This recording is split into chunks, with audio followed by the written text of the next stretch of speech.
Hello বন্ধুরা, আজকে আমি তোমাদের সাথে শেয়ার করব আমার রিয়েল ব্রাইডের উপর ক্যালিগ্রাফি কলকা করার একটা ছোট্ট ভিডিও। ওর নাম পৃথা এবং ওর হাজব্যান্ডের নাম তন্ময়।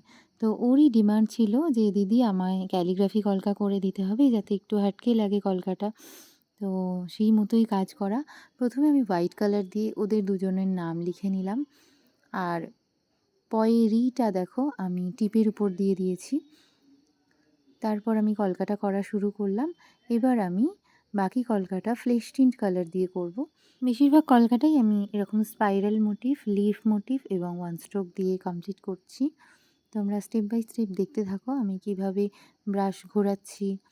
আমি এখানে সোনাইয়ের 000 ব্রাশ ইউজ করে কাজ করছি। তোমরা যারা এরকম ইউনিক টাইপের কলকা করতে চাও ব্রাইডের কপালে বা শ্যুট পারপাসে, তাহলে আমাদের কলকা ক্লাসে জয়েন করতে হবে। অনলাইন বা অফলাইন দুটো মোডই অ্যাভেলেবেল। তার জন্য তোমরা কন্ট্যাক্ট করে নিও আমার নাম্বারে। আমার নাম্বার স্ক্রিনেই দেওয়া আছে। আর এইভাবেই দেখো কলকাটা আমি অনেকটাই করে ফেলেছি। আর এই একইভাবে একদম আইব্রোর এন্ড অবধি আমি কলকাটা করব। তোমাদের এই কলকাটা দেখতে কেমন লাগছে অবশ্যই কমেন্টে জানিও। আর এই ধরনের কলকা ট্রাই করলে আমাকে অবশ্যই দেখিও। তো কলকাটা আমার একদম শেষের দিকে। এরপর আমি হালকা রেডের টাচ দেব এবং দেখো ব্রাইডের ফাইনাল লুক কেমন লাগছে তোমরা জানিও।